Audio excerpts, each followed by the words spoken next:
Olá, estamos ao vivo no Facebook do Sinasef e de diversas outras locais do Facebook que compartilham conosco. Hoje fazendo uma live muito especial, com a presença de duas grandes lutadoras, pessoas que nos orgulham bastante estar aqui na página do Sinasef, que para a gente é um grande orgulho. A companheira Crimeia Almeida e a companheira Amelinha Teles. Duas histórias de lutas exemplares. E essa localização, quem são elas, o que elas fizeram e tal, eu vou deixar muito para minhas companheiras Helenira, que está aqui do Sinasef, e a companheira Márcia Teane, que é a nossa companheira do Sinasef São Paulo, que foi responsável pela presença das duas aqui. A primeira coisa que eu vou fazer é colocar elas para falarem. Companheira Amelinha, companheira Crimélia, como é que vocês estão vivendo nessa quarentena e qual é a sua relação hoje com a luta dos trabalhadores? Pode falar. Eu sou a Amelinha Teles, sou... Companheira Amelinha, companheira Crimélia. Amelinha Teles. Eu sou um grupo de risco, né, nesse momento. Eu sou, por conta do Covid-19, eu estou em isolamento social, que eu acho super importante ter esse isolamento social. Os países que têm atuado sob a ótica científica têm convocado a população para ficar em isolamento social, né?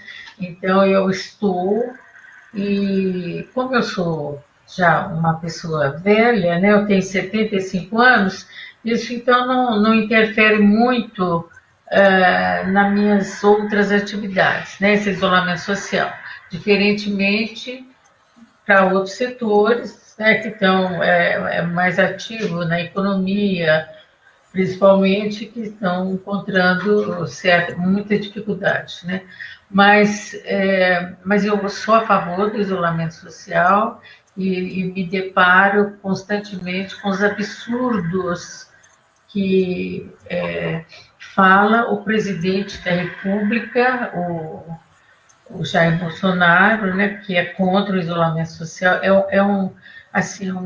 É a política da morte, eu vejo, é um genocida, um absurdo, é criminoso ficar pregando para as pessoas saírem na rua.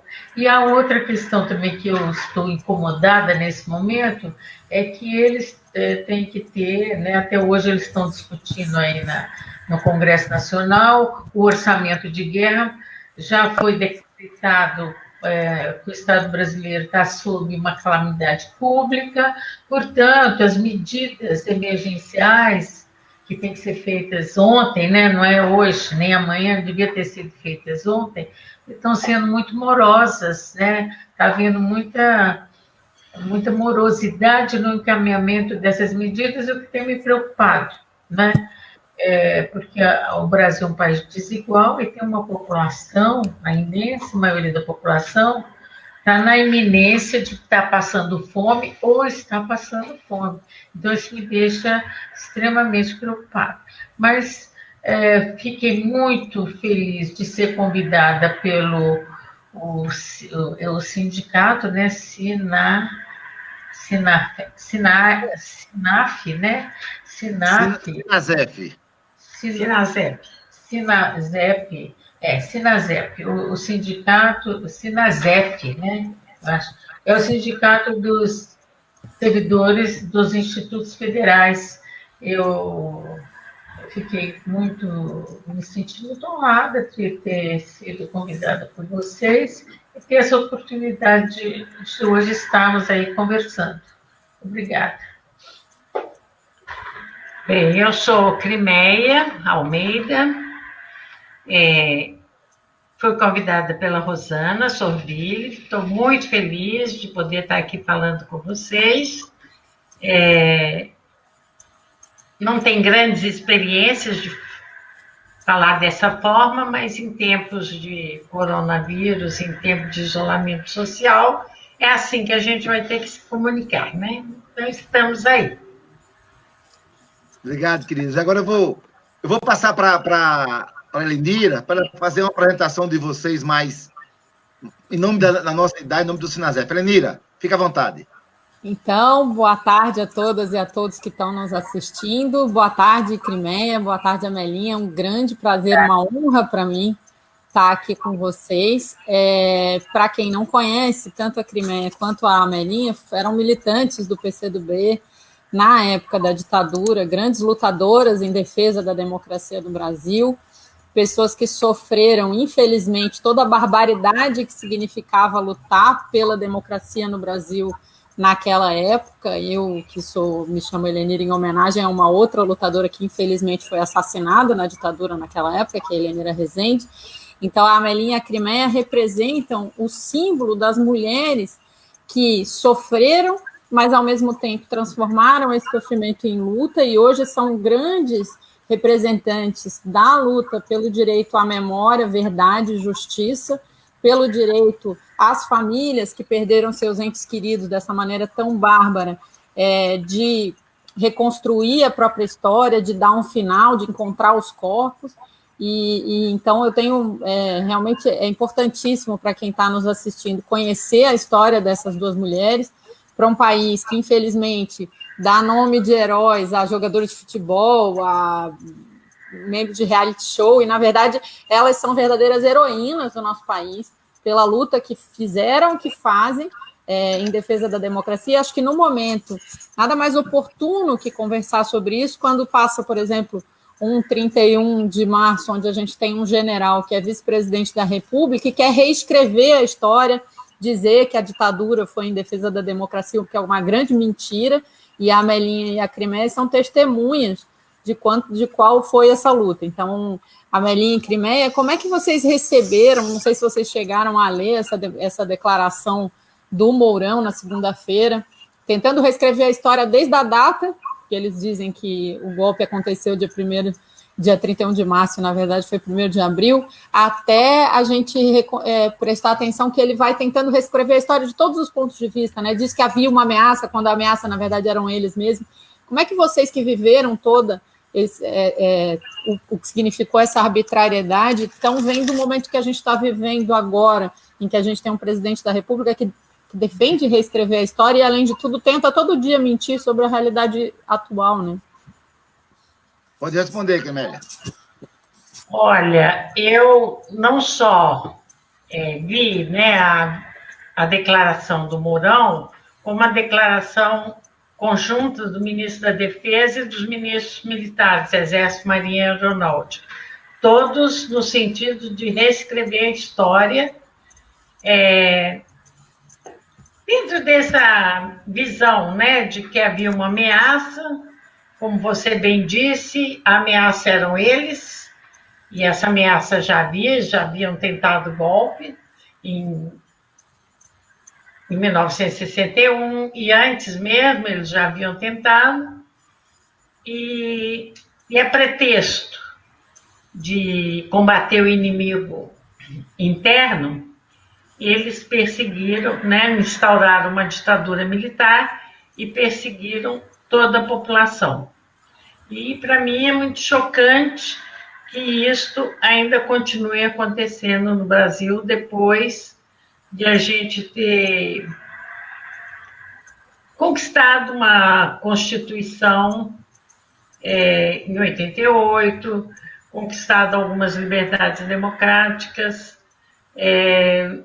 mas ter mantido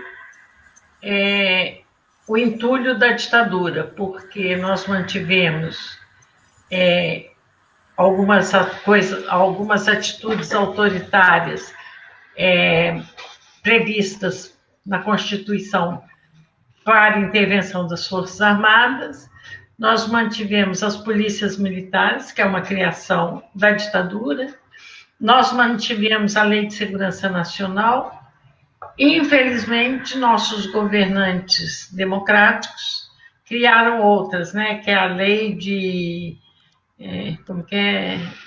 defesa da ordem, sei lá. Terrorismo, GLO, né? Garantia da lei da ordem. Da lei da ordem. Que nada mais é do que uma intervenção militar Bom, eu acho que essa declaração, tanto do Ministério da Defesa como do vice-presidente, ela é bem de acordo com o pensamento do presidente atual, o Jair Bolsonaro, que nega a história, né? Ele tem uma postura negacionista, ele tem uma postura de apagamento da história. E essa nota vem nesse sentido, distorcer os fatos, negar a história, negar a história da ditadura, né? Porque, na verdade, a ditadura veio para reprimir a classe trabalhadora, ela veio para reprimir toda opinião pública que almejasse a democracia. Qualquer liberdade era vista contra o governo militar. Né? Tanto é que essa ditadura ela foi pautada pela doutrina de segurança nacional, que tinha o povo como inimigo interno. O inimigo interno, número 1 do Estado, é o povo, porque qualquer um do povo pode ser investigado por ser suspeito de subversivo, suspeito de ser comunista. Essa ditadura veio, inclusive, com apoio dos Estados Unidos, né?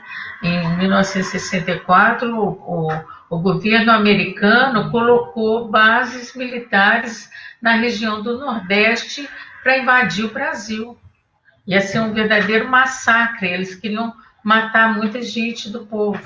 Né? Essa ditadura veio para perseguir sindicalistas, intelectuais de esquerda, artistas, uma censura enorme. Até hoje é comum, de um modo geral, as pessoas não saberem o que aconteceu na ditadura, porque foi tamanha repressão. Foi instituído o terrorismo de Estado. Então, essa ditadura trouxe a censura. Né? Outro dia eu estava conversando aqui em São Paulo, teve uma epidemia enorme de meningite, matou muita criança. Né? Diz que teve um dos anos, que foi 73, 74, 75. Num desses anos, foram mortas mais de 900 crianças, até 5 anos de idade. Né? Quer dizer, uma verdadeira epidemia terrível, e que a imprensa toda era proibida de falar sobre, nem podia usar a palavra epidemia. Desculpa, meningite. Não podia usar a palavra meningite nos jornais. E eu cheguei a conhecer um jornalista que ele escreveu, mesmo sendo proibido, ele escreveu a palavra meningite. E quando a notícia saiu no jornal Estado de São Paulo, que vivia sob censura, mas acho que o censor não viu que tinha essa palavra, então prenderam o jornalista. E o jornalista explicou por que ele tinha escrito a palavra meningite, porque ele estava, todo dia ele tinha conhecimento de morte de crianças, e ele tinha filhos pequenos. Então ele tinha medo que acontecesse isso com os filhos deles e com os filhos de outras pessoas. Por isso ele escreveu a palavra meningite. Quer dizer, isso foi a ditadura, sem falar nos assassinatos, nos estupros e desaparecimento dos corpos. Você, a Helenira Rezende de Souza Nazaré, que era militante do PCdoB e que foi participar da guerrilha do Araguaia. A Helenira, ela foi provavelmente torturada, sequestrada, torturada e assassinada, mas até hoje não se tem um corpo. A família nunca pôde sepultar esse corpo. E são várias e vários militantes que estão nessa condição. foram vítimas do desaparecimento forçado, que é um crime de lesa humanidade e que o Brasil já foi condenado em 2010. Então, eu tinha vontade de perguntar a esses militares se eles sabem que esses crimes aconteceram no Brasil, se eles sabem que o Brasil foi condenado por ser negligente com a questão do desaparecimento forçado, que nunca deu resposta aos familiares, que nunca envidou esforços para localizar os corpos, entregar os corpos à sociedade, às famílias, para que tenham sepultamento, né? Eu queria saber deles se eu tivesse a oportunidade de falar com eles, porque quando houve a Comissão da Verdade, que o Brasil foi obrigado a fazer uma Comissão da Verdade, é bom que se diga, pelo fato do Brasil ter sido condenado, o Brasil teve que criar uma Comissão da Verdade para investigar os crimes da ditadura. E não pôde investigar os crimes da ditadura porque o Ministério da Defesa, o Ministério do Exército, não ofereceu as informações, os documentos. Entendeu? Então, essa nota que foi recentemente divulgada, né, por ocasião do aniversário dos 56 anos do golpe militar que houve aqui no Brasil, de triste memória, de triste um acontecimento trágico, né, que trouxe um período sombrio por muito tempo aqui no Brasil, porque a ditadura mais longa aqui da região é a ditadura militar brasileira. A Comissão da Verdade teve dificuldades em fazer essa investigação. E por que se foi? O que eles fizeram? Por que foi difícil? E por que eles não deram a resposta? Eu tinha vontade de saber deles. Por que vocês não responderam os ofícios encaminhados pela presidência da Comissão Nacional da Verdade aos ministérios das Forças Armadas? Não podiam ser respondidos. Isso já é uma demonstração de que os fatos, até eles mesmos, as suas instituições se envergonham, né, de ter cometido, ou de ter participado, ou de estarem envolvidas em crimes de lesa humanidade. Obrigado, querida. Márcia, abra aí o seu microfone e fique à vontade para situar e agradecer em nome do Sinasef Nacional o papel que vocês do Sinasef São Paulo tiveram na viabilização dessa transmissão ao vivo. De entrar em contato com a Melinha, com a Crimeia. Muito obrigado, meu. Fica à vontade, Márcia. Boa tarde a todas e todos que estão nos assistindo. Bom, queria elogiar a iniciativa das lives do Sinasef, da Direção Nacional, agradecer, né, a presença das nossas convidadas, da Crimeia e da Melinha, e da Helenira, nossa convidada da casa também, né? Eu queria agradecer especialmente a Rosana, da Comissão de Combate às Opressões do Sinasef São Paulo, que foi quem fez o contato, né? Então, nós conversamos sobre isso na nossa comissão, nós temos essa comissão atuando desde o nosso encontro de mulheres, que está sendo bem bacana para a gente potencializar nossas ações, né? Não ficar só na mão da pasta. Bom, começamos essa semana de uma maneira bem amarga, né, com essa declaração do Mourão, né, de que aos 56 anos, as Forças Armadas interviram para garantir, para enfrentar a desordem, a subversão, porque eu imagino que ordem é o que a gente está tendo hoje no nosso país, por exemplo, na cabeça do nosso desgoverno, né? Então, na sequência, essa declaração do Ministério da Defesa, que a Melinha, o Crimeia, não me lembro, citou, de que dia 31, que eles reivindicam, né, foi um marco para a democracia, né? Então, para a gente, em tempos de terraplanismo, né, em tempos de negacionismo, é muito importante a gente fazer essa live e a gente convidar quem a gente convidou para ela, né? Ainda, né, pensando nessas declarações absurdas, né, não podemos deixar de lembrar da declaração do então deputado federal Jair Bolsonaro, na ocasião do golpe da Dilma, que faz uma homenagem a Carlos Alberto Brilhante Ustra, né? Nada mais, nada menos do que o torturador que torturou brutalmente as nossas duas convidadas que hoje denunciam esses crimes, um dos torturadores, né? Que hoje denunciam esses crimes que nós vivemos, né? Então, é uma marcação de posição nossa, né? Importante, e a gente não só quer marcar essa posição contra o negacionismo, quer denunciar que houve a ditadura e que houveram crimes e que precisam ser julgados, como a gente também, eu gostaria de saber da especificidade de ser mulher naquele tempo, né? Se vocês sentem, né? O que vocês sentem como mulher, lutadoras, mães, né? A Crimeia foi torturada grávida, a Melinha teve seus filhos levados para verem ela ser torturada, né? Como que foi ser mulher naquele tempo e hoje, né, na luta de vocês que continua chorando pela memória e pela verdade? Pode falar. Bem, sempre foi difícil ser mulher, né? Ainda é difícil ser mulher, porque há muita discriminação, há muito preconceito contra a mulher. E imagine nos anos 60, nos anos 70, isto era pior.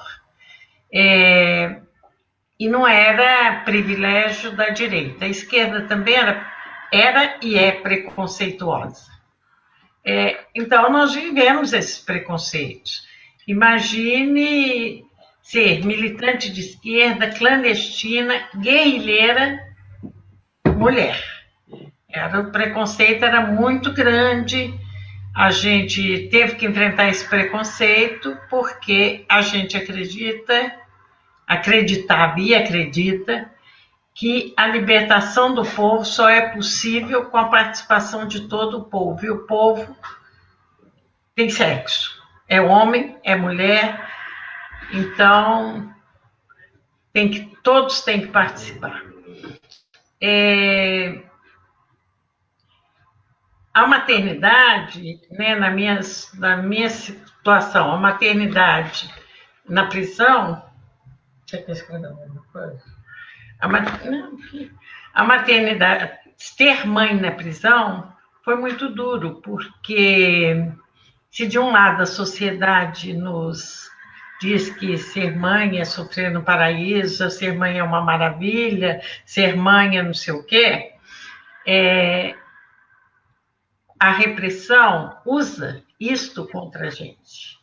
Então, não só te tortura, mas tortura o seu filho para que você seja torturado. Seu filho passa a ser um objeto para te torturar. Porque os torturadores nos consideram todos objetos. Então, usar um bebê, uma criança, como objeto de tortura, para eles é muito fácil. Né? Eles não têm nenhum escrúpulo em fazer isso. E tudo isso foi feito quando eu estava grávida, eu tive meu filho na prisão, meu filho viveu 52 dias na prisão, que nunca foi uma prisão, foi um sequestro, porque a minha prisão nunca foi denunciada a um juiz. E todas as formas de maus tratos eles fizeram, né? E isto me tornou... Antes eu nem tinha consciência de que era feminista, eu tinha consciência de que mulher sofria mais, né? Era bem discriminada, mas não tinha noção do feminismo. E quando eu saí da prisão é que eu passo a ter essa visão feminista, porque eu vi que é preciso dar uma atenção especial a essa discriminação. Só que a esquerda, eu me lembro, né, eu acho que ainda é assim, que coloca que a libertação da classe operária, como se a classe operária não tivesse sexo, mas a classe operária tem sexo, e dentro dos oprimidos, as mulheres são as mais oprimidas. Então, eu me tornei feminista. E também me tornei defensora dos direitos humanos por tudo que eu passei e que eu vivi, os meus companheiros que foram mortos, desaparecidos, mortos na tortura. É isso aí. Olha, eu vejo, Márcia, né? Márcia, eu vejo a questão das mulheres é uma questão que foi por muito tempo na nossa história silenciada, não foi contada, não foi trazida a público, não é? Então, e isso reflete, inclusive, na própria legislação da época, né, da ditadura, que as mulheres, o chefe da sociedade conjugal era o homem, né? Tinha aquela figura jurídica, o pater, poder, quer dizer, que é o pai que tem o poder sobre os filhos, sobre a mulher, sobre a família, né? Quer dizer, um tratamento bastante desigual, inferiorizando a mulher. A mulher não podia, se casasse virgem, podia ter anulado seu casamento por não ser virgem, entendeu? Então, quer dizer, tinha uma lei, absurdamente existia uma lei que o marido, se ele achasse que a mulher, trabalhando fora, estava prejudicando o bom funcionamento do lar, ele podia pedir a demissão dela. Ele ia na empresa e pedia a demissão, e era atendido pelo patrão. A mulher não tinha direito, não tinha vontade, não tinha poder de decisão, isso legalmente falando, né? A lei dava essa autorização para os homens mandarem nas mulheres, né? Totalmente, em casa, na rua, no trabalho. Bom, falando em trabalho, até hoje você sabe disso, que as mulheres ganham salários menores que os homens. Olha que absurdo, né? Então, eu acho que as mulheres de esquerda, as mulheres que se propuseram a fazer uma revolução no país, essas mulheres foram muito corajosas, essas mulheres foram muito audaciosas, porque elas tiveram que romper com os estereótipos que já eram consolidados na sociedade. A mulher nasceu para ficar em casa, a mulher nasceu para ser mãe, mais ou menos com a ideia de que estão voltando agora, né? A mulher tem que ser bela, recatada e do lar, né? Essa ideia, as mulheres militantes políticas que lutaram contra a ditadura, elas tiveram que romper, elas romperam com esse preconceito dentro da família, preconceito da sociedade, preconceito na própria organização de esquerda que elas participavam. Então, quer dizer, nesse sentido, essas mulheres são pioneiras, pelo menos nesse processo, desse feminismo que foi retomado no Brasil e no mundo nos anos de 1970, né? E isso é interessante porque nas organizações de esquerda nós trabalhávamos igualmente com os homens, só que nós não tínhamos o mesmo poder de mando e de decisão. Esse aí ficava com os homens. Você vai ver que tem, por exemplo, eu falo sempre da guerrilha do Araguaia, que a Crimeia que foi. Eu não fui, apesar de que o fake news fala que eu fui na guerrilha, eu não fui na guerrilha. Mas eu tenho muito orgulho daquele movimento, eu acho muito. O Brasil tem exposto, pelo menos um grupo de pessoas se dispôs a enfrentar esse terrorismo de Estado, né, que foi imposto na ditadura.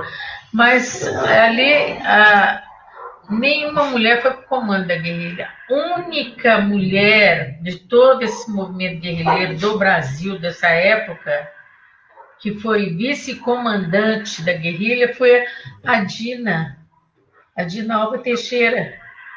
né, que hoje é uma desaparecida como Heleneira Rezende de Souza Nazaré. Ela é uma desaparecida política, é uma dessas que a gente busca, né, sai com a foto dela aí pelos movimentos de onde a gente pergunta onde estão as desaparecidas políticas, onde estão os desaparecidos políticos.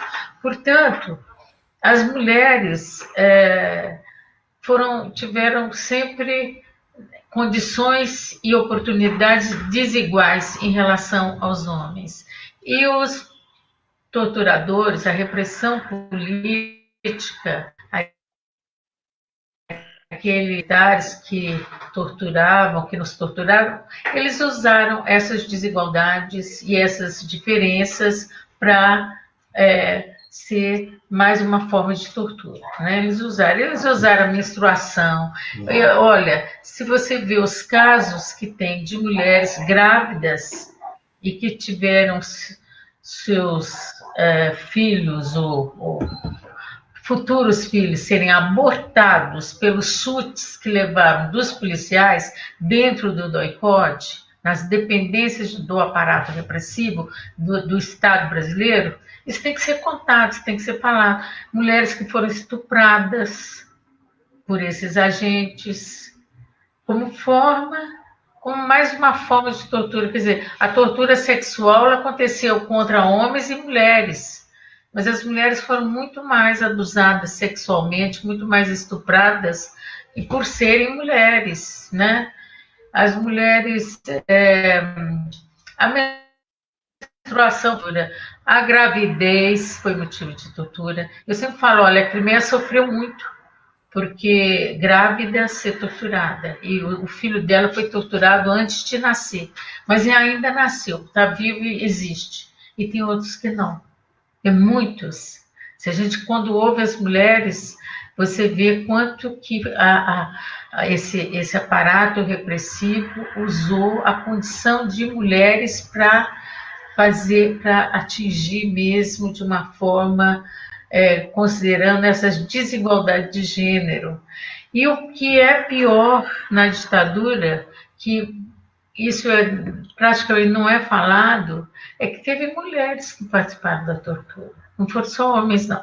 É claro que muito poucas mulheres frente ao número de homens.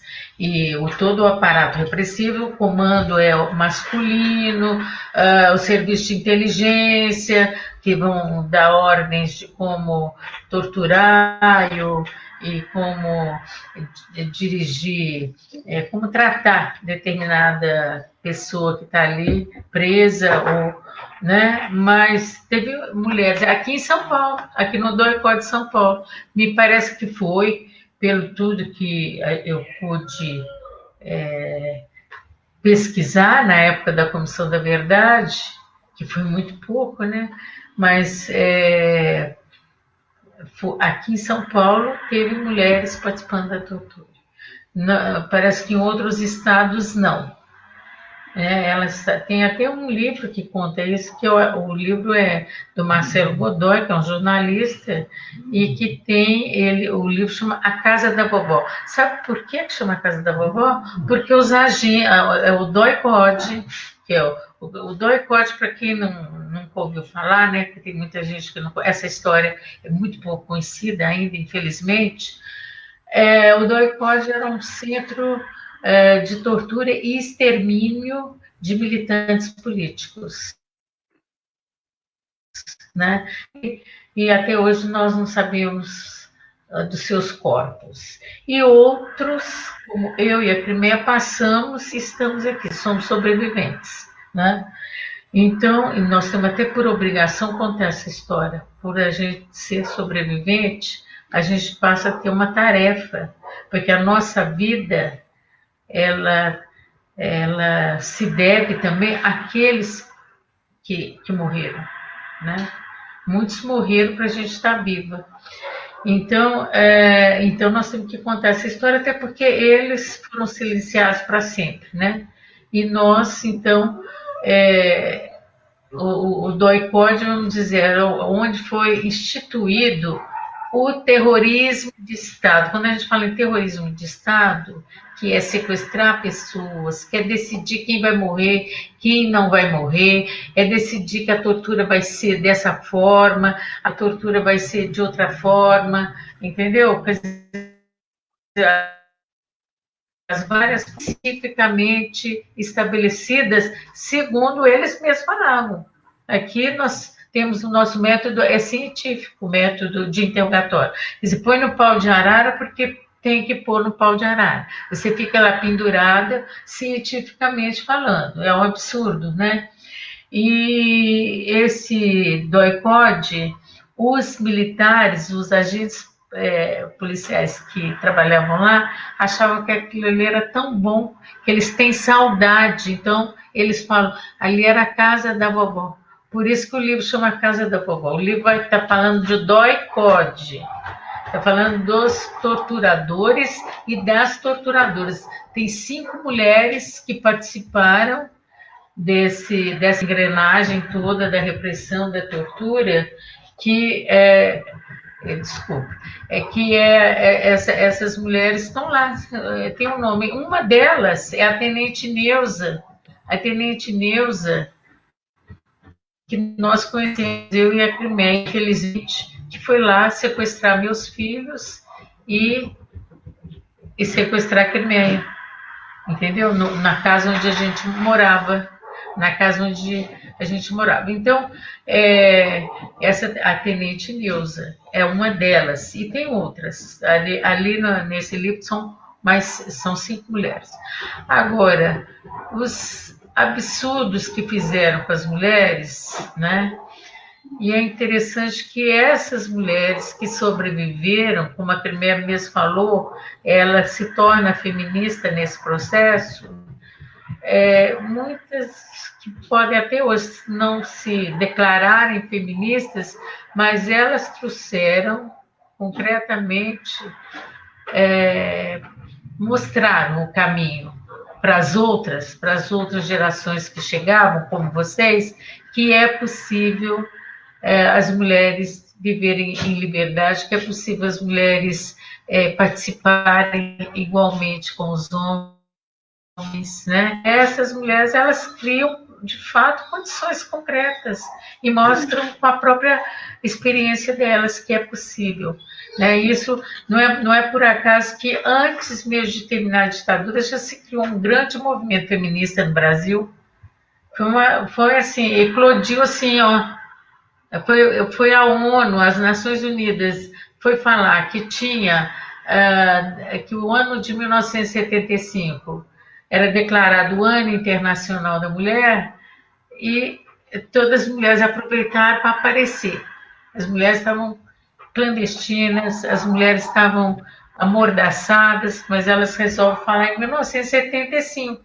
Eu vou ser do Jornal Brasil Mulher, é o jornal da imprensa feminista, eu sempre falo isso, eu fui da imprensa clandestina, eu fui da imprensa feminista e fui da imprensa democrática. Eu trabalhei também no jornal Movimento. Por muito tempo eu trabalhei na imprensa. E essas mulheres as mulheres do custo de vida, que são as mulheres da periferia, vão para a rua, vão colher assinaturas para fazer um abaixo-assinado para entregar para o ditador, para o presidente ditador, que nós queremos que abaixe o custo de vida, porque estava insuportável. As mulheres vão lutar também pela anistia ampla, geral e restrita. O primeiro movimento, você pode pegar na história, o primeiro movimento que você vê a mobilização são mulheres, chama até Movimento Feminino pela Anistia, que a Terezinha Zerbini é a grande líder desse movimento. Ela anda pelo Brasil todo chamando as mulheres, e tinha também um pequeno texto para assinar, um abaixo-assinado para você pedir anistia ampla, geral e restrita a todas as pessoas perseguidas, presas e exiladas por motivos políticos. Então, foram as mulheres que começaram. Eu sempre falo isso, as mulheres, nós aqui no Brasil, nós que começamos a enfrentar a ditadura na rua, do ato institucional número 5, que foi no dia 13 de dezembro de 1968. Este ato, ele é tão violento, né? Ele traz tanta violência de Estado, ele permite, ele é que cria, inclusive, DOI-CODE, esses centros de extermínio, Casa da Morte, né? Ele vai autorizar o Estado a matar e torturar, prender e sumir com os corpos, né? Então, a partir desse ato, que é, como eu falei, 3 de dezembro de 1968, todo mundo não pode sair na rua, porque se sai para fazer alguma manifestação, é preso ou é morto. E quando foi em 1970, e as mulheres estão agindo na clandestinidade, mas estão agindo. Quando chega 75, a ONU fala que é o Ano Internacional da Mulher, essa mulherada toda sai com as suas bandeiras. Sai a turma da anistia, sai a turma do custo de vida, sai a imprensa, né? Então, e isso abre possibilidades. E não é porque estava mais fácil de atuar, não. Quando é lançado o Brasil Mulher, em outubro de 1975, é justamente o mês que é assassinado Vladimir Herzog, no DOI-CODE. Ele é assassinado e o comandante do DOI-CODE diz que ele, o comandante do 2º Exército, diz que ele suicidou-se, o que é uma farsa, uma mentira, né? Tanto é que já essa tese do suicídio que eles inventaram, essa farsa, já caiu por terra por muito tempo, né? Mas é um ano que era um mês, era um tempo que ainda as pessoas eram presas e desaparecidas. Se a gente pegar 74, 75, quanta gente desaparecida, inclusive gente que não era da luta armada, como é o caso dos militantes do Partido Comunista Brasileiro, que não defendia a luta armada, e foram desaparecidos até os dias de hoje.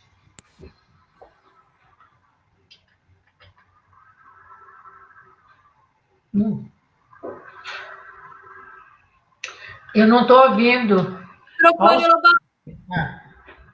Crimélia e Amelinha, vocês são pessoas que nos orgulham muito. Mas eu queria tratar de algo que nos orgulha profundamente e eu queria saber como é que vocês sentiram nisso. Vocês não são ex-militantes, vocês são militantes. Uma faz parte da Comissão de Verdade, Rubens Paiva, a outra faz parte da Comissão de Familiares dos Mortos e Desaparecidos Políticos, defesa da liberdade democrática, defesa dos direitos humanos. Então, são duas grandes militantes. Vocês foram responsáveis, em 2005, por um único ato em que aqui no Brasil, né, a gente conseguiu avançar no sentido de culpabilizar a ditadura militar pelas suas atrocidades. Vocês conseguiram uma ação declaratória contra o Carlos Alberto Brilhante Ustra. Vocês duas são responsáveis por isso em nome do povo brasileiro. Nós nos orgulhamos muito disso. Né? Então, a gente tem um orgulho muito grande de saber que hoje esse agente é conhecido como... criminalmente responde como agente da ditadura, né? Como um torturador. E eu queria fazer uma pergunta muito simples a vocês, talvez difícil de responder. Como é que vocês se sentiram naquele dia que o neofascista Jair Bolsonaro, no dia do golpe, em que o povo brasileiro começou a ter grandes retrocessos, foi ao microfone e fez uma homenagem a exatamente aquele torturador, aquela pessoa que esteve presente na tortura de vocês fisicamente, e que vocês são responsáveis pelo único gesto que nós conseguimos culpabilizar alguma pessoa de ditadura. Então, como é que vocês se sentiram naquele momento? Você quer falar? Pode falar. Bom,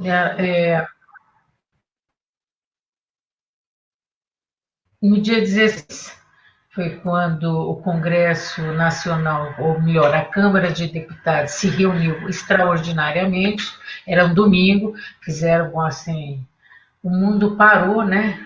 O Brasil parou para ver essa sessão que foi transmitida ao vivo, né?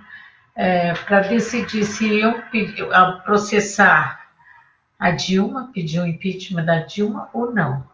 E quando o Jair Bolsonaro, foi votar, ele declara, então, em nome em memória, porque o Carlos Alberto Brilhante Ustra já tinha falecido, né? Ele faleceu em 2015, e isso era 17 de abril de 2016, um domingo. Ele, então, faz a seguinte declaração, ao votar sim, é claro, né, que ele era a favor do impeachment contra Dilma.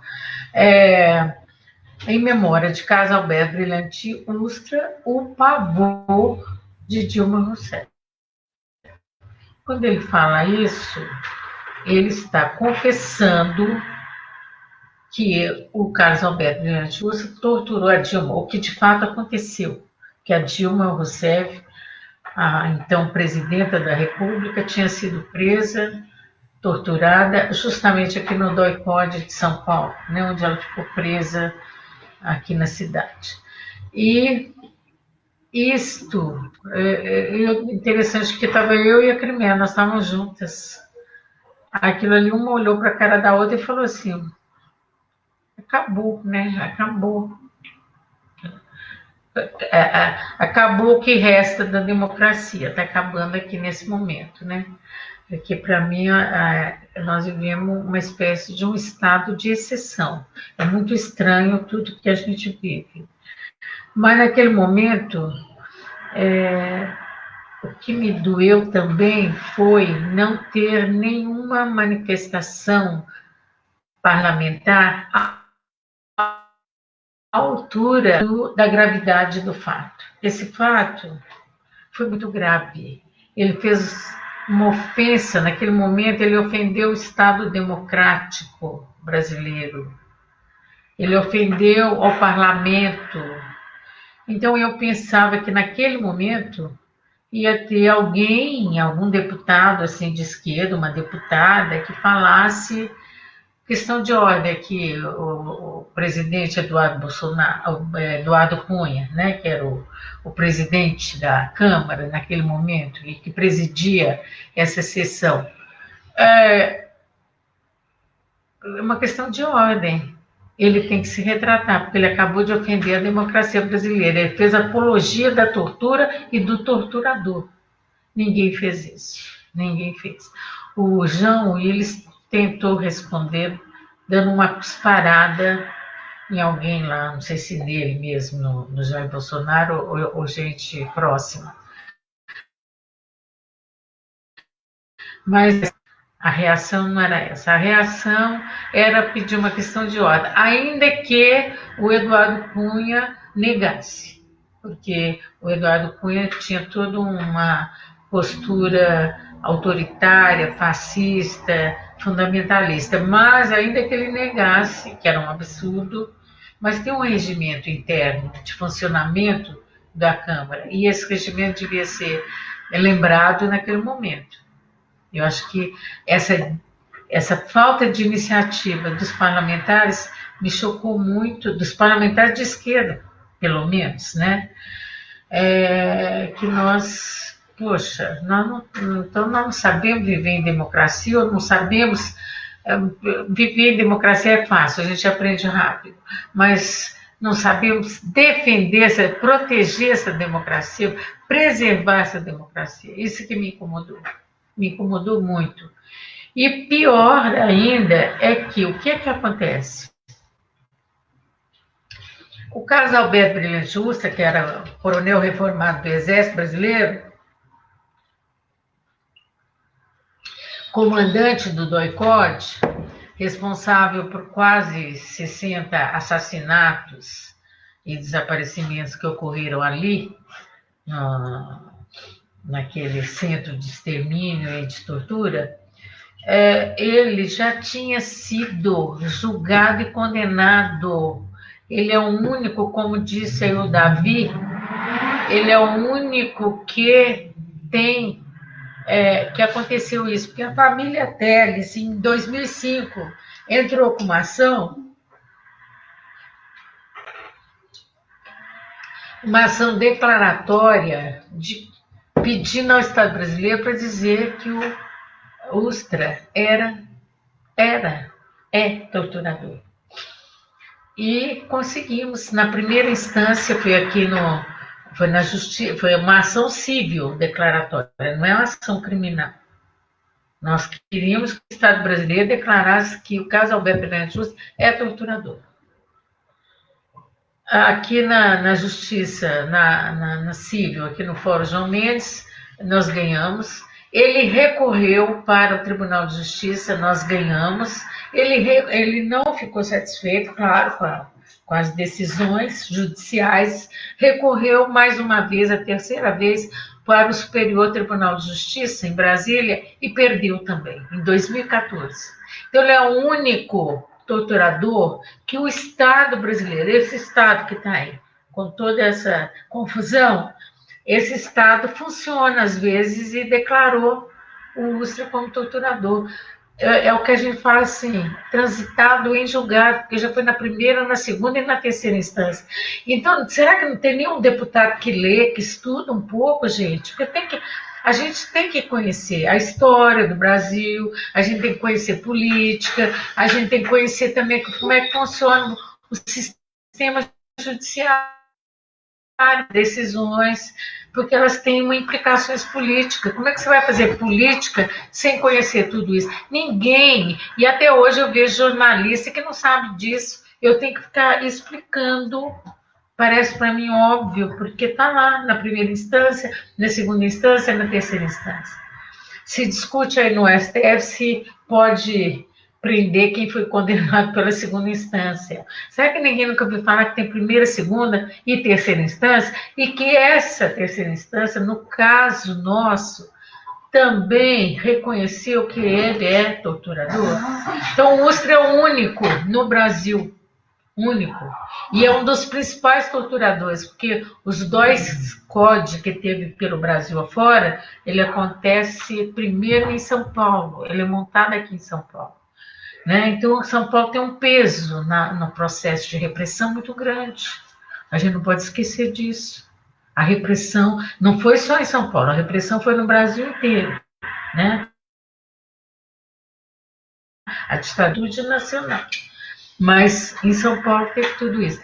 Eu fico impressionada. Então, assim, um desconhecimento por parte dos deputados, e com isso, digamos assim, que nós, essa falta de vigilância da esquerda em relação às pequenas conquistas importantes que nós obtivemos, acabou trazendo prejuízos enormes para a sociedade brasileira. Trouxe atraso, porque na campanha do Bolsonaro, que é uma campanha também esquisita, porque ele nunca foi num debate, né? Enfim. Mas é uma campanha que não teve debate, que nem não trocou ideias, não apresentou propostas, mas corria a boca pequena por aí, que era bom que voltasse os militares, que voltasse a ditadura. Não sei se vocês viram o que aconteceu. E isso, quem abriu essa porteira, quem abriu essa porta, foi a fala do Jair Bolsonaro no dia 17 de abril de 2016, que para mim, eu considero o dia do golpe, dia 17 de abril de 2016. Então, vocês estão me ouvindo? Eu tive um... Estão me ouvindo. Então, eu queria pegar um gancho na fala anterior da Amélia e nessa também, que é o seguinte, eu estava contando para elas antes de começar a live, eu nasci clandestina, né? Os meus pais, ambos, viviam na clandestinidade. O meu pai foi preso em 68, mas ele foi preso antes do AI-5, então não foi torturado. Meu avô foi preso em 64, porque ele era do gabinete militar do João Goulart, ele era tenente-coronel, eu acho, sei lá, eu nunca sei hierarquia. Mas o interessante é que essa coisa da mulher militante é apagada, porque a minha avó, quando o meu avô foi sequestrado, porque ele também não foi preso, porque ele também não tinha processo, não tinha nada, ela ficou com os filhos em Brasília e teve que fazer todo um processo para se defender do ataque que a ditadura fazia a ela e a todas as outras mulheres, que eram mulheres dos chefes, que trabalhavam, né, das pessoas que trabalhavam nos ministérios, gabinetes do João Goulart, e chegou a ter que fazer uma revolta para se defender da tentativa deles de expulsar elas de lá, enquanto elas não tinham absolutamente nenhuma notícia dos maridos, elas não tinham acesso aos recursos para sustentar os próprios filhos. Minha avó depois teve que ver um dos seus filhos ser preso, meu pai foge no dia do julgamento, meu pai foi preso mesmo, tinha um julgamento, ele era fraudulento, porque eles condenam ele por uma coisa que ele não cometeu, ele estava numa passeata, ele estava na passeata da Sexta-feira Sangrenta. E ele conhece a minha mãe, que já era militante, a minha mãe tinha sido vice-presidente do DCE, da Católica da Bahia, ela era militante da AP, e tanto a figura da minha avó quanto a figura da minha mãe são figuras que acabam sendo apagadas no processo da própria esquerda de reconhecer.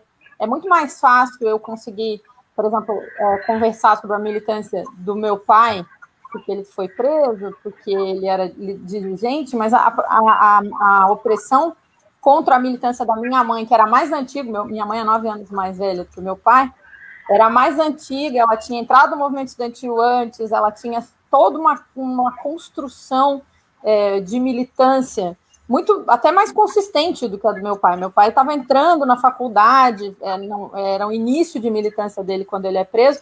A minha mãe não, minha mãe já tinha sido vice-presidente do DCE, já tinha construído a AP, já estava na militância há muito mais tempo.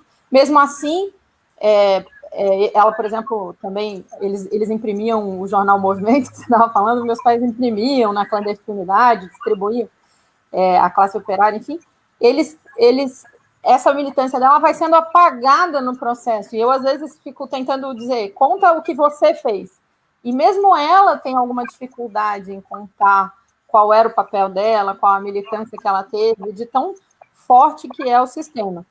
Por outro lado, eu queria, para vocês duas, vocês comentaram das crianças, né? Eu sou uma criança que nasceu na clandestinidade, demorei muito tempo para entender o papel que isso tem na minha personalidade, para compreender, porque como eu nasci já no final da clandestinidade, eu nasci em 76, eu tinha uma ideia assim, isso não me pegou, né? Mas, na verdade, depois você vai descobrindo que tem uma série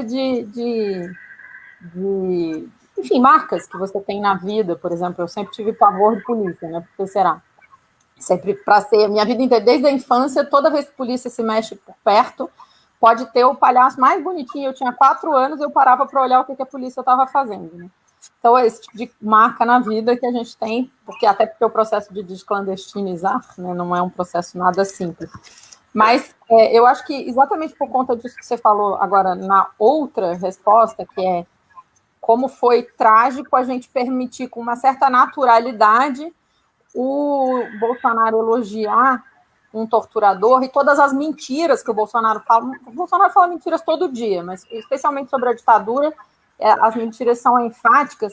E uma das coisas que essas mentiras correm é que só quem fazia coisa errada, né, só quem estava envolvido na luta armada, sofreu as consequências. E você já citou, Amelinha, o caso, por exemplo, das crianças que morreram porque a ditadura escondeu a meningite e não deixou tratar e não deixou as pessoas se prevenirem. Tem um caso que é famoso, que é a construção da Transamazônica, que começa a quantidade de indígenas que morreu. Recentemente a gente descobriu que indígenas não faziam luta armada, não estavam tentando derrubar o governo, estavam lá tentando viver a vida deles, né? E morreram de várias formas, inclusive assassinados, mas muitos doentes, enfim, de várias maneiras. A ditadura matou muitas pessoas de fome também, né? O Brasil entrou numa recessão onde a fome era uma coisa, não é verdade que a vida do povo brasileiro era boa. E a gente tem esse caso, que o caso da Amélia é o emblemático, né? Esse que ele é tão contado, eu não sei, que é o caso das crianças que foram torturadas, né?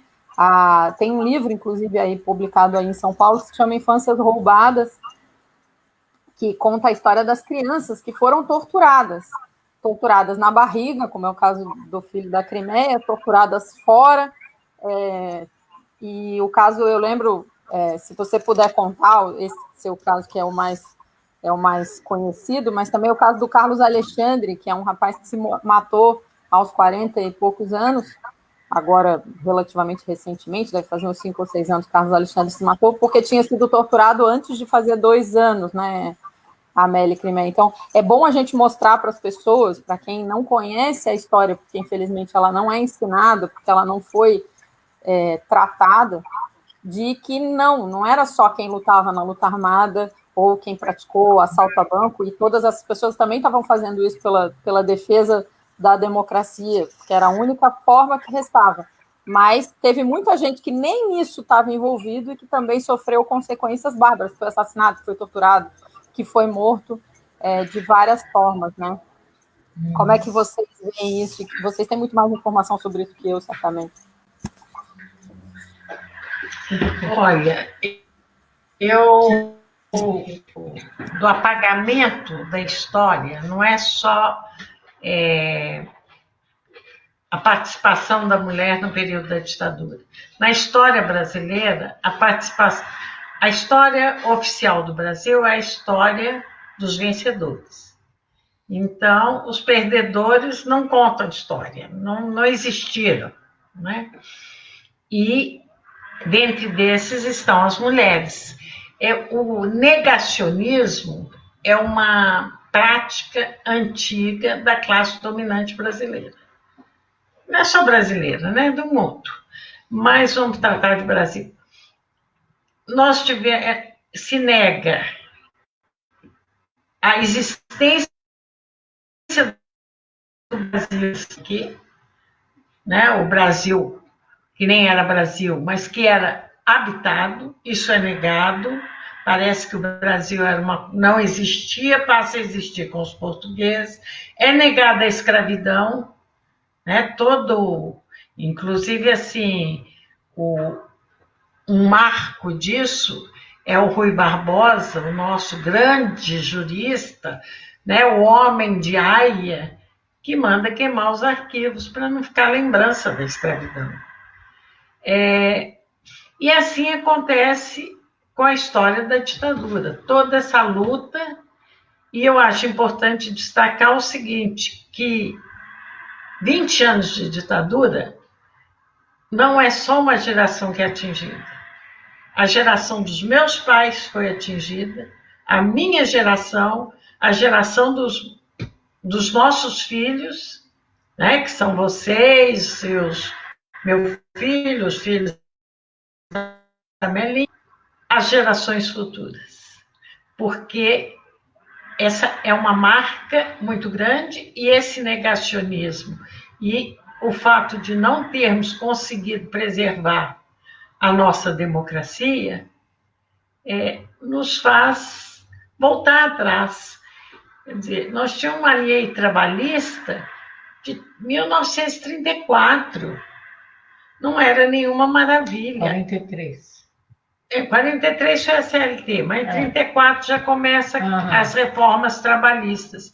Não era nenhuma maravilha, mas eram alguns direitos que hoje acabaram. E nós fomos vivendo isso de uma forma muito passiva. Quando a Melinha coloca que no dia 17 de abril de 2016, ninguém reagiu, nenhum parlamentar reagiu à fala do Bolsonaro, e nós fomos perdendo, e sem antes mesmo do Bolsonaro assumir o poder. Nós fomos perdendo e não reagimos. Tem alguma coisa errada com a nossa dita esquerda, que não está muito à esquerda. É preciso fazer alguma coisa para a gente não só conquistar, como deixar de perder. Porque nós só estamos perdendo. Helenira, você fala das crianças. As crianças, as mulheres são silenciadas, né, na história, né? Só para ter uma ideia, isso é no mundo inteiro. A história das mulheres, essa disciplina, história das mulheres, só começou a partir dos anos de 1970 e ainda por uma feminista, Michelle Perrault, uma francesa. Ela que começou com essa ideia de criar uma disciplina na universidade que pesquisasse, estudasse a história das mulheres. Então, até 1970, a gente pode falar que nós nem tínhamos história. Né? Nós começamos a ter, pelo menos nesse mundo ocidental que nós vivemos. Agora, as crianças, então, são mais esquecidas, porque as crianças são o quê? Qualquer criança, quando você está te incomodando, como é que o pessoal fala? Filho da mãe. Ninguém lembra que é filho do pai. A criança só é filha do pai se está tudo certinho, se ela está limpinha, arrumadinha, estudando, declamando poesia, que gracinha. Mas quando ela está dando trabalho, ela é filha da mãe, né? Então, as crianças são sempre as esquecidas, abandonadas. E elas foram, na ditadura, elas foram vítimas diretas. E uma vítima, como disse a Crimé, que nem porque eu fui sequestrada na rua, levada para o doicode, mas eu era uma pessoa militante política. Eu sabia que uma hora eu podia ser presa. Agora, minha filha tinha 5 anos, meu filho tinha 4. Eu não tenho a menor ideia. Tanto é que eles não entendiam onde é que eles estavam. Porque os torturadores, uma hora falavam que eles estavam no hospital, que os pais estavam doentes, porque eu estava toda... Eu me dei conta de que eu estava toda ferida, machucada, cheia de hematomas pelo corpo, porque minha filha perguntou: mãe, por que você ficou azul e o pai ficou verde? O pai ficou verde porque estava saindo do coma, no estado de coma, então ficou esverdeado. E eu olhei para mim, para meu corpo, e vi que eu estava cheia de hematomas, eu estava toda roxa, eu estava, na verdade, roxeada, que ela chamou de azul, né? Meu filho fala, uma hora ele fala que numa das vezes que ele ficava, tinha um corredor assim, eles às vezes deixavam ele solto ali no corredor, ele e ela, e eu dentro da cela, e tinha, a porta era toda grade. E que ele viu que uma voz que ele conhecia chamou Edson, mas que ele olhou para o rosto e falou: não é minha mãe, pelo rosto desfigurado. Então, essas crianças, elas foram muito torturadas, ainda que não foram, espero que não tenham ido, para um pau de arara, para uma cadeia de dragão, para levar o choque elétrico, para sofrer o afogamento. Mas só nessa situação, olha que insegurança. E então tinha hora que era hospital, tinha hora que era prisão, tinha hora que os pais eram terroristas, tinha hora que os pais eram doentes. Quer dizer, o que é que fizeram com a cabeça dos meus filhos que sofrem até hoje? E eu falo assim, não são meus filhos só. É toda uma geração, e eu diria até mais, se extrapola, porque a violência de Estado nas periferias, com as populações negras, com a juventude negra, eu nunca posso, sempre que eu vejo os meus filhos, eu lembro do genocídio da população negra, da juventude negra que existe no Brasil, hoje.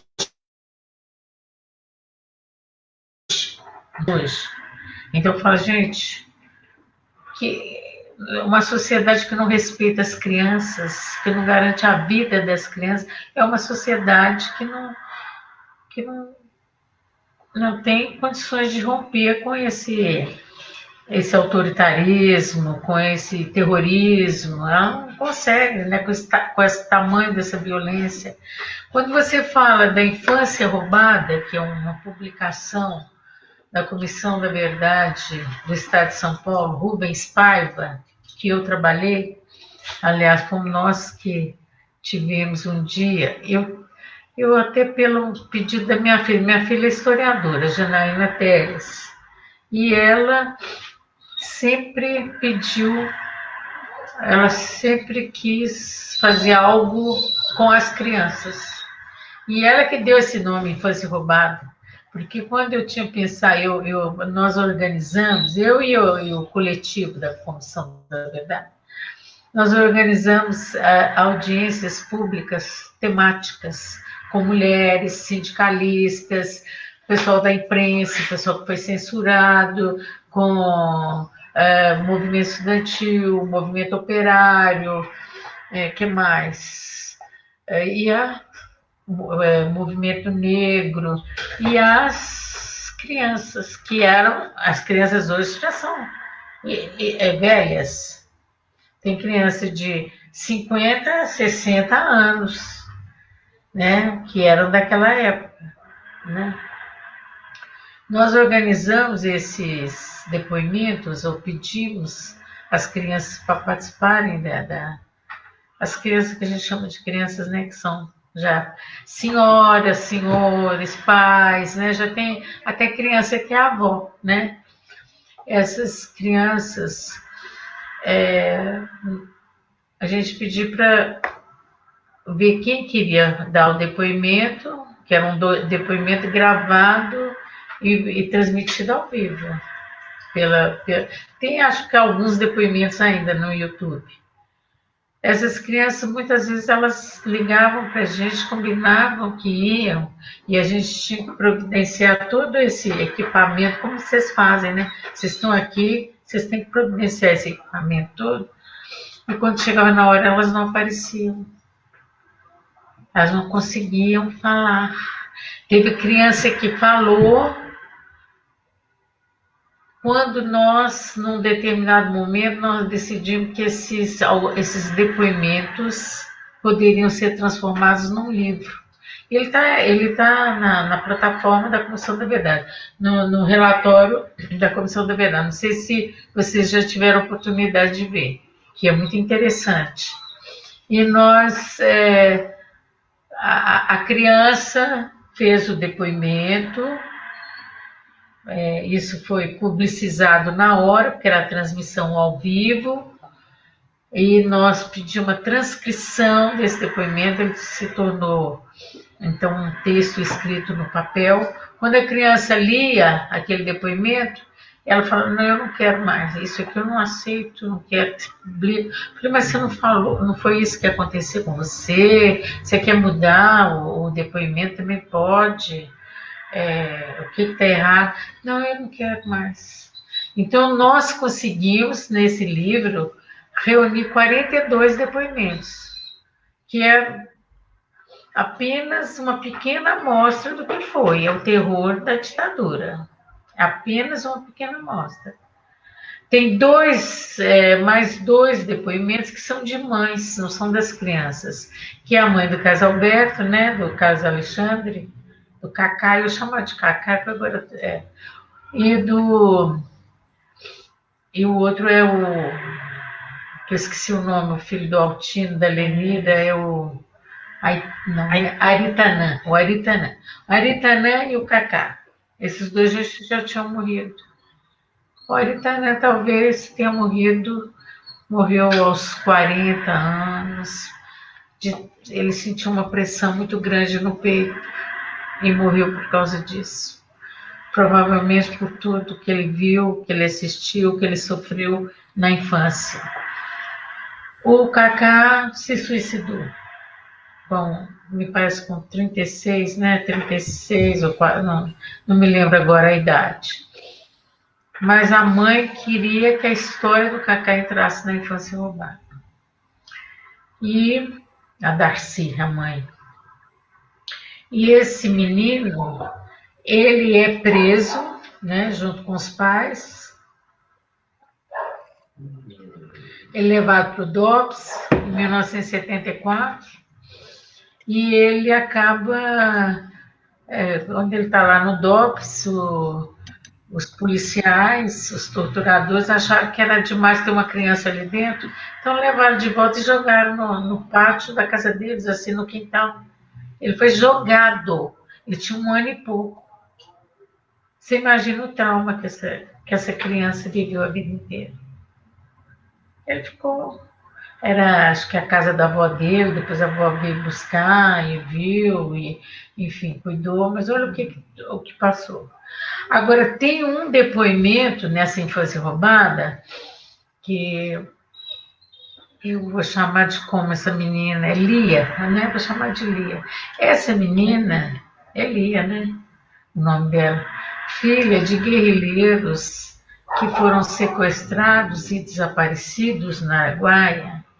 Provavelmente, aliás, depois foi comprovado que ela é filha, porque fizeram o DNA, isso depois de muitos anos. Mas puseram num orfanato depois alguém pegou para criar, e ela nunca soube a história nem do pai nem da mãe, ela viveu sem saber a história. Do pai, ela acabou descobrindo um pouco, que ela conheceu as irmãs do pai, que então resolveram fazer esse DNA nela, e foi identificado que ela é filha do Antônio Teodoro de Castro, que é o guerrilheiro desaparecido no Araguaia. Agora a mãe, ela não sabe até hoje quem é. Né? Então, são histórias, quer dizer, filhos órfãos, filhos nascidos em cativeiros, filhos vendo seus pais serem torturados, presenciando, filhos sequestrados e mantidos em centros clandestinos da repressão, como ficaram meus filhos.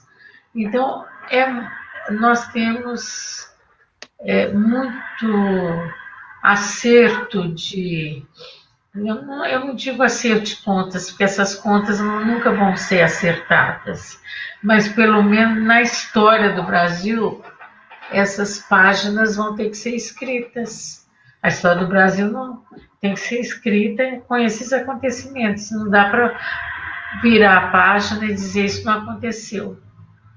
Né? E eu estou falando assim de fatos que aconteceram há quase 50 anos atrás, há quase meio século, e que o povo brasileiro não conhece. Então, quando eu vejo alguém me apresenta e fala assim, olha, ele está defendendo a ditadura militar e quer que os militares voltem. Eu falo assim, meu filho, você está falando isso porque você é ignorante, me desculpa, mas é ignorante. E a culpa não é sua de ser ignorante. A culpa está nesse sistema político brasileiro, que devia priorizar, sim, o conhecimento da história do Brasil, pelo menos da história do Brasil recente, que devia facilitar, criar todas as condições para ter uma comissão da verdade permanente. A comissão da verdade funcionou durante 2, 3 anos e fechou. Ela não funciona mais. Eu não estou mais na Comissão da Verdade. Eu falo sobre a Comissão da Verdade. Outro dia nós fizemos até um seminário para celebrar os 5 anos de fechamento ou de encerramento da Comissão da Verdade. Mas a Comissão da Verdade não acabou, porque a Comissão da Verdade, como diz um livro aí da editora Alameda, com vários autores, ela está à espera da verdade. Porque tentar falar, escrever, organizar, construir a verdade no país da mentira, que é o nosso caso, é muito difícil. Os desafios são muitos, né? E é isso, gente. São muitos desafios e nós estamos aqui. Enquanto der, a gente vai contando a história. Linda declaração, companheira. Márcia, fica à vontade. Liga o microfone. Obrigada, Lobão. Eu queria pegar um gancho. Aliás, eu queria primeiro dizer que é muita coragem, né? É muita coragem reenfrentar esse momento para ser capaz de relatar, para denunciar, né? Então, a gente tem que entender aquelas crianças que não quiseram, né? Aquelas crianças que não quiseram fazer esses relatos, a gente tem que reconhecer a coragem de quem está fazendo. A importância histórica disso, a importância para a nossa geração de que esses relatos ocorram. Muito obrigada por isso. Eu queria pegar um gancho sobre a atualidade e os assassinatos e torturas da atualidade que a Melinha falou, do genocídio negro, né? Então, há 2 anos atrás, nós tivemos um assassinato político no Brasil de uma mulher negra, lésbica, da favela, uma mulher que denunciava e questionava a intervenção militar descabida no Rio de Janeiro, Marielle Franco, e do seu motorista, Anderson Gomes. Né? Então, eu queria pensar que momento é esse que vivemos, né? Em que a tortura acontece, né, nas favelas, em que o assassinato político acontece, em que a prisão política acontece, tivemos a prisão política do Lula, né? É um momento diferente, nós não vivemos as coisas da forma como a Melinha e a Crimeia estão relatando, Mas nós vivemos uma série de questões que completamente absurdas do ponto de vista das liberdades democráticas mais básicas, né? Então, que momento é esse? Que gancho é esse entre esses dois momentos? Eu queria perguntar para as duas. Quer falar primeiro? Olha, é muito semelhante à ditadura. Não é uma ditadura formal, porque foi um governo eleito, mas é um governo autoritário, é um governo desrespeitoso e, inclusive, que práticos, né, inclusive elogiando torturador. A tortura no Brasil é crime imprescritível, inafiançável, e ele defende torturador. O que eu posso dizer é que nós vivemos um governo autoritário, embora eleito, de forma estranha, não sei como foi. Eu até hoje ainda não entendo esse processo eleitoral aí, com tanta fake news, com tanta coisas que a gente ouve, mas que não ficam muito claras para a gente. Então, é um governo autoritário. Hoje mesmo eu estava ouvindo lá aquela horinha lá que falam lá o ministro da Saúde, etc. Só tinha militar na mesa. Quer dizer, é um governo praticamente militar. Quer dizer, é o capitão, é o presidente, e um monte de general que são os ministros. Quer dizer, é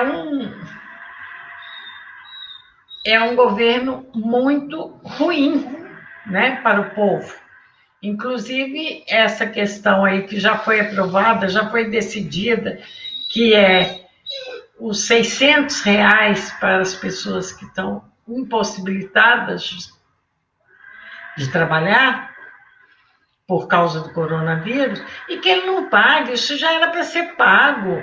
Esse cadastro existe. Quer dizer, cada prefeitura sabe quem são os seus camelôs, quem são. Se não sabe todos, sabe a maioria deles. Tem os cadastros de Bolsa Família, enfim. Não é por falta de cadastro, e nem para evitar aglomerações, porque o presidente é o primeiro que vai nas aglomerações, mesmo tendo tido contato com pessoas contaminadas, né?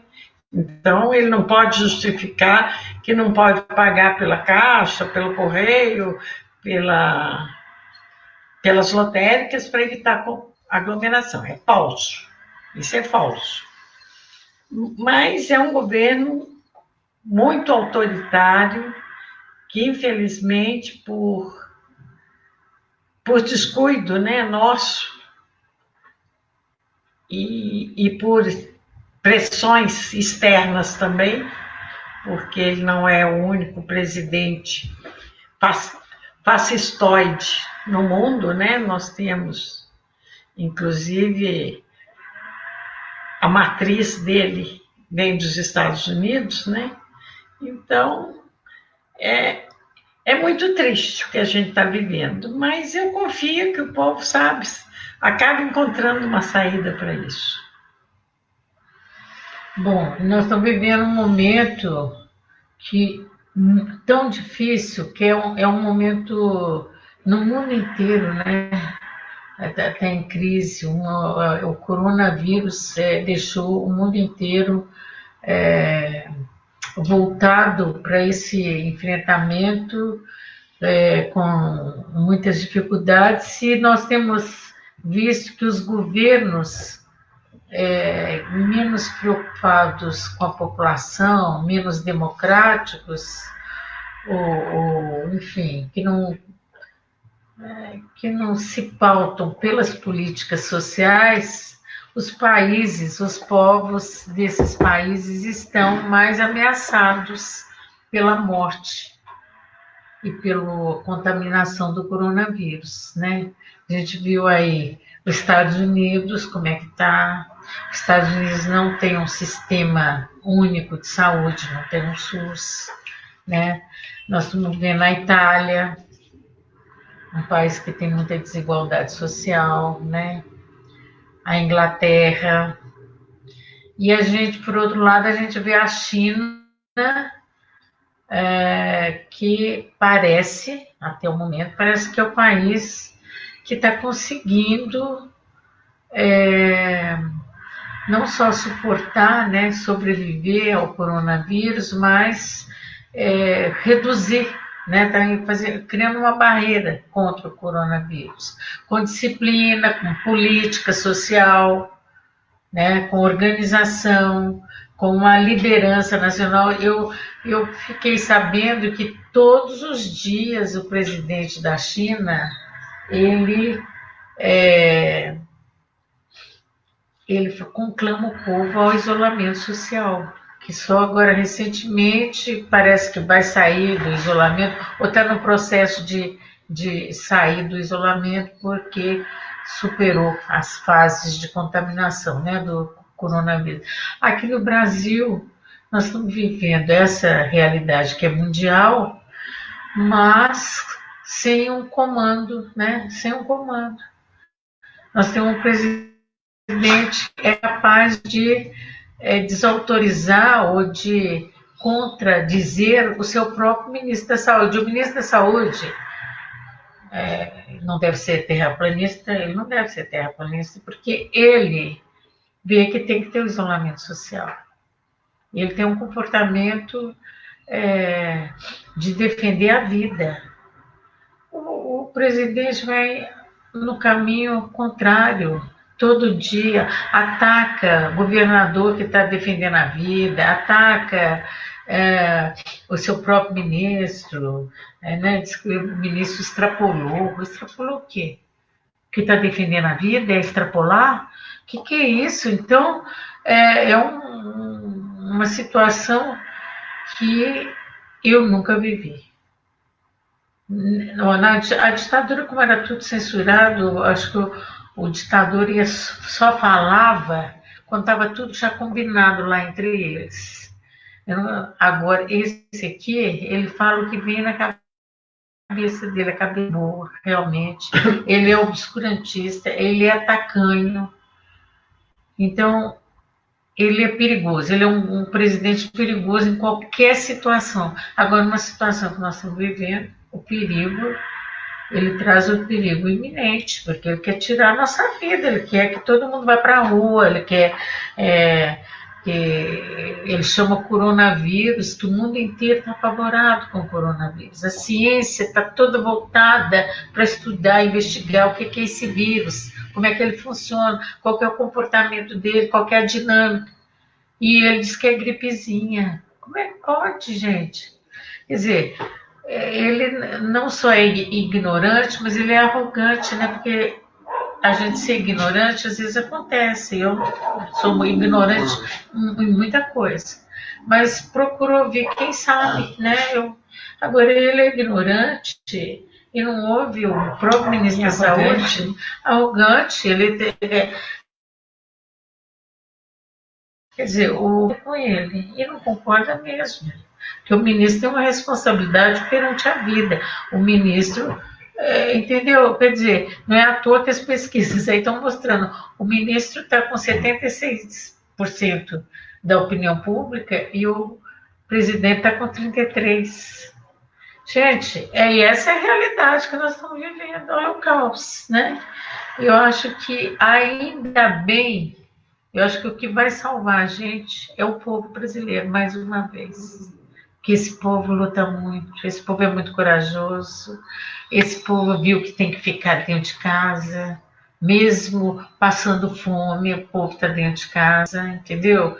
Reclama, mas está tentando, está fazendo a sua máscara, assim, artesanalmente, está tentando, enfim, fazer a higienização, mesmo sem ter dinheiro para comprar sabão, água muitas vezes faltando, né? É o povo que vai salvar a gente. Eu vivo o povo brasileiro, é o que eu posso dizer para vocês. Obrigado, querida. A gente está chegando na reta final, então vamos fazer as últimas perguntas e os últimos comentários. Vamos fazer o rodízio aí. Lenira, fica à vontade, Lenira. Tá bom, obrigada. Então, sempre ouvir esse tipo de depoimento, para mim, particularmente, mas eu acho que para todo mundo é muito emocionante, mas é principalmente para mim construtor, no sentido de que reconstrói a minha própria existência. Eu acho que a gente precisa fazer esse exercício. E a gente, e a Crimeia e a Melinha falaram disso, o Brasil é um país que conta pouco a sua própria história. O nosso povo conhece pouco da nossa própria história, conhece quase nada do que foi a escravidão, conhece quase nada do que foi a ditadura, e a gente vê um dos traços é negar a ciência, né? Um dos traços desse momento que a gente vê é negar a ciência, mas é negar particularmente as ciências sociais. Eu sou professora de matemática, ainda assim eu compreendo que a gente precisa acumular conhecimento sobre a organização social brasileira, sobre o quanto a elite, que é essa elite que herdou as capitanias hereditárias, né? A minha mãe sempre fala que o Brasil é o retrato das capitanias hereditárias, porque as mesmas pessoas que são os latifundiários hoje ainda são descendentes dos mesmos caras das capitanias hereditárias. Mas a importância da gente compreender esse processo de que elite é essa, de que ela sempre foi violenta, ela sempre foi truculenta, ela sempre foi assassina, e assassina em massa. E aí eu vi o depoimento da Amelinha e da Crimeia, me ajuda a me construir, porque a gente conhecer mais um pedaço, né, os detalhes, a estrutura de como é que funcionou esse pedaço. Uma das coisas que a gente recentemente descobriu foi isso que a Amelinha contou, que na Argentina foi uma política bastante generalizada de roubar os filhos dos militantes que eram presos e entregar para outras famílias, e por isso que tem as Madres de Maio e as Velas de Maio, né, que são as mulheres que estão buscando os seus filhos, os seus netos que tinham sido sequestrados pela ditadura e desapareceram. E que a gente recentemente descobriu que isso aconteceu com camponeses no Araguaia. Camponeses que colaboraram de alguma maneira, às vezes sem nem saber, porque eles conheciam as pessoas da guerrilha, e aí eu queria ouvir um pouquinho da Crimeia sobre esse aspecto, né? As pessoas da guerrilha fizeram amizades e construíram, porque eram pessoas mais estudadas, que às vezes tinham possibilidades e que tinham muita relação com o povo, porque respeitavam muito o povo, eram as pessoas que estavam tentando libertar o povo. E alguns camponeses que colaboraram, sem saber que era uma guerrilha, porque colaboraram com aqueles estudantes jovens, idealistas, que estavam ali construindo uma outra possibilidade de vida, né? E aí eu queria ouvir particularmente da Crimeia, claro que a Amélia sabe bastante disso também, é sempre importante ouvir, mas como é que era, qual era o sentimento das pessoas que foram para o Araguaia? Claro que eu, como me chamo Lenira, sempre tenho muita curiosidade sobre isso. Como é que vocês foram para lá? O que passava na cabeça de vocês?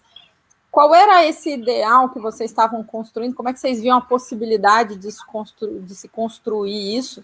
E como é que você vê essa experiência à luz de hoje, né? De tanto tempo passado, ele foi mais uma das revoltas populares brasileiras que foi massacrada. A intenção da repressão era matar todo mundo, né? Não conseguiu, felizmente. Mas como é que você vê essa experiência e o que você acha que a gente precisava fazer hoje para reorganizar o povo para essa perspectiva de libertação? Qual é a forma, né? O que você imagina que a gente pode fazer? Claro que eu entendo, eu ouço muito essa pergunta e às vezes fico com muita raiva dela, né? Porque a gente luta tanto todo dia, como diz o Lobão, nós somos, e vocês particularmente, militantes aí há 60 anos. E aí, bom, estão lutando todo dia, mas se a gente precisar mesmo passar essa experiência para frente, né? O que daquilo que você viveu no Araguaia você acumulou, que você acha que é importante contar para as gerações mais novas, para alguém tipo o meu filho, né, que está com 18 anos e estava hoje me perguntando como é que faz para construir a revolução, mãe. Eu digo, bom, né, estamos aí na luta. O que você acha da experiência, Crimeia, que você puder contar para nós?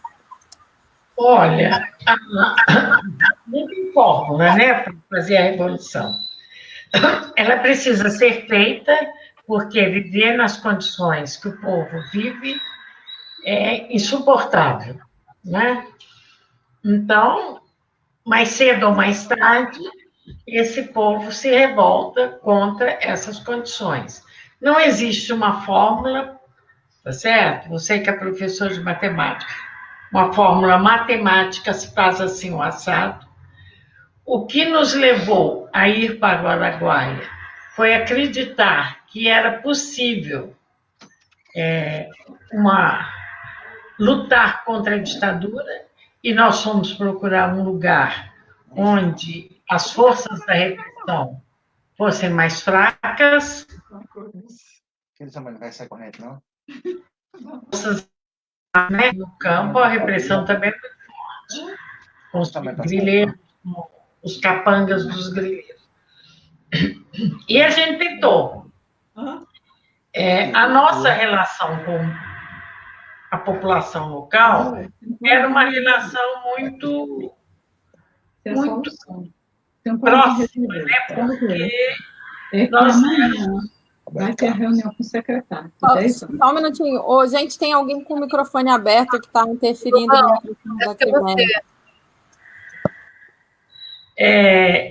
A nossa relação era muito próxima, porque nós fazíamos as mesmas coisas que os camponeses. A gente cuidava da roça, andava de canoa, caçava, pescava, mesma coisa que eles, vivia como eles. Então, a gente era um deles, e quando a repressão chegou lá na região, a população não acreditou. E muitos desses que colaboraram com a guerrilha não colaboraram sem saber com que estavam colaborando. Eram conscientes, inclusive teve gente da população que entrou para a guerrilha, foi ser guerrilheiro e é desaparecido, né? Então eles sabiam, porque na época da guerrilha não existia a Embratel. Então o que a gente ouvia no rádio? A gente só tinha rádio, não tinha televisão. Era a BBC, a Voz da América, a Rádio Havana, a Rádio Tirana. Então a gente sabia, o pessoal de lá sabia o que acontecia no mundo. Estava acontecendo a Guerra do Vietnã, e eles acompanhavam isso. Eles não sabiam o que estava acontecendo. Eles sabiam muito pouco. Sabiam através das rádios estrangeiras.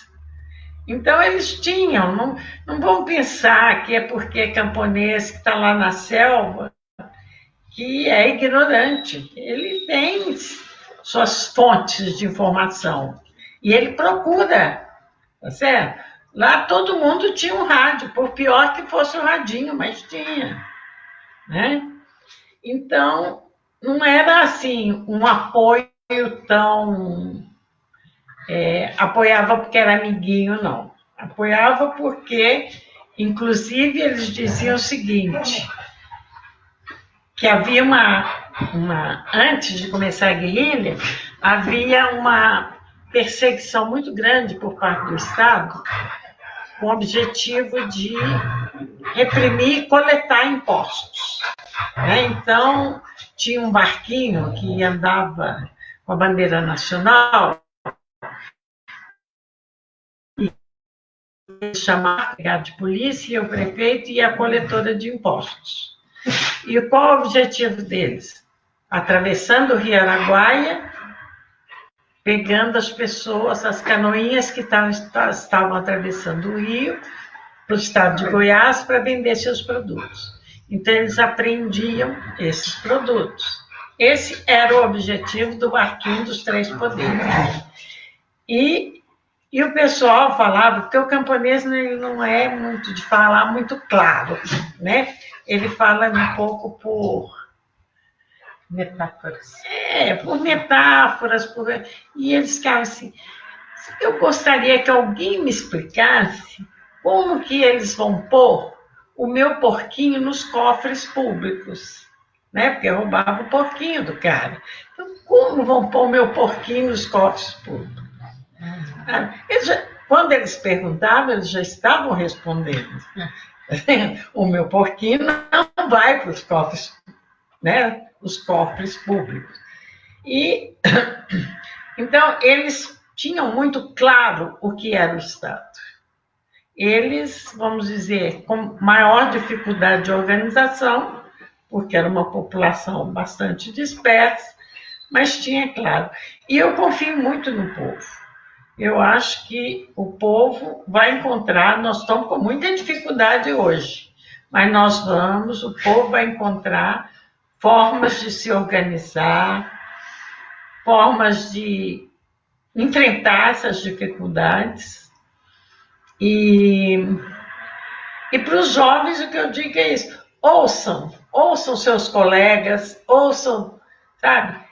E procure também as pessoas menos favorecidas, porque elas estão sofrendo mais e muitas vezes não têm condições de enfrentar esse problema sozinho. Procure. Assim como a gente foi para o Araguaia viver com aqueles camponeses para saber o que eles precisavam, quais eram as reivindicações, procurem saber. E com seus colegas também da mesma classe, de escola, procurem saber o que está mobilizando, o que está unindo as pessoas. Porque é o povo que vai transformar esse país.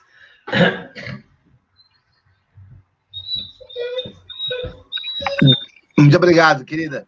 E agora, Márcia, a sua participação também final, já fechando aí a nossa participação, e fique à vontade aí. Liga o microfone. Vou ser breve, que a gente já extrapolou bem, né? Bom, vou puxar a sardinha para a minha pasta, né?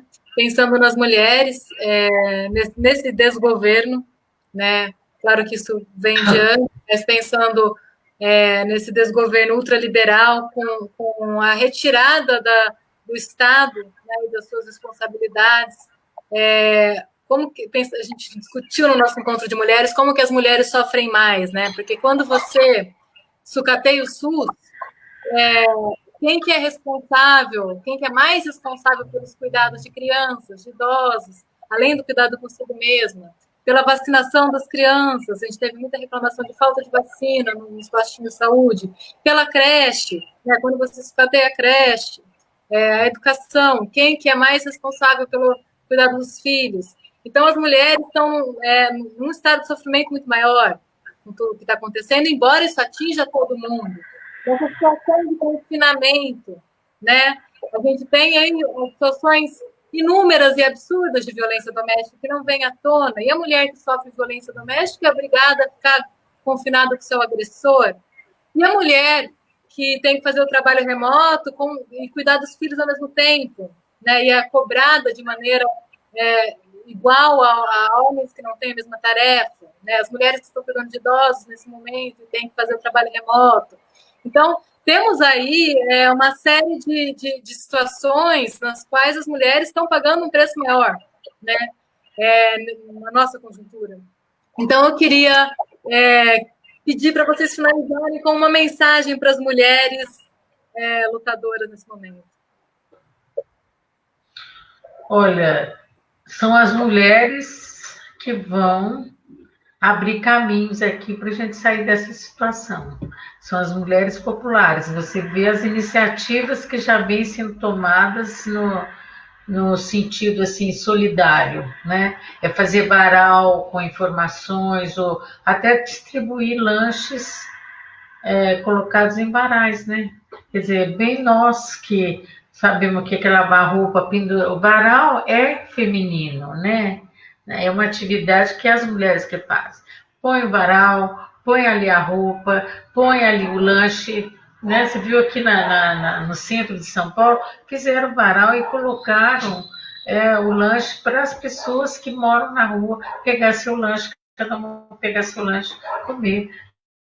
Não passar fome, né? Não morrer de fome nesse momento. Então, são as mulheres realmente, assim como foi na outra ditadura, na ditadura militar, foram as mulheres que romperam com o silêncio, com a clandestinidade, saíram para as ruas, agora também vai acontecer isso. com certeza. E são as mulheres... hoje nós estamos vendo o protagonismo de mulheres jovens negras. São as mulheres periféricas, são as mulheres indígenas, com certeza que vão abrir caminhos para a gente, sabe? Trazer aí áreas democráticos, trazer um clima de participação, porque e romper com essa desunião que está entre nós, essa desunião, essa dificuldade de confiar umas pessoas nas outras, né? Nós vamos ter que recuperar essa confiança, recuperar essa forma de unificar nossas lutas, e as mulheres, com certeza, vão estar à frente, vão ser as protagonistas dessas mudanças que a gente espera que venham logo. E muito obrigada, gente, muito obrigada pela oportunidade de conversar com vocês, conhecer vocês, e estamos juntas. Eu queria agradecer demais a presença de vocês. Quando o Lobão me perguntou se eu queria participar, eu falei para ele que era uma honra, porque vocês são duas mulheres que eu admiro há muitos anos, que eu conheço a história há muitos anos, que eu tento acompanhar a luta, que é uma luta de todos nós, e que vocês representam.